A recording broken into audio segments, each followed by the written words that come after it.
Guys, ito naman ang ating African talisay, variegated African talisay. Super tangkad na to, mag 4 feet na siya, guys. Tsaka ang taba-taba ng mga dahon. Yan, ganyan lang talaga sa mga dahon. Pero siguro siksik siya sa vitamins, kaya ayan, super bigger na. Ayan, ang laki na nitong ating, ayan, ang lagayan nyo. Oh, yan ang puno niya.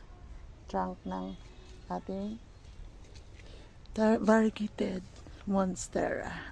Variegated African talisay.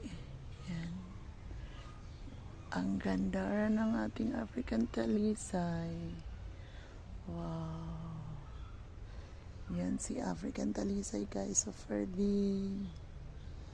Yan. Thank you, everyone.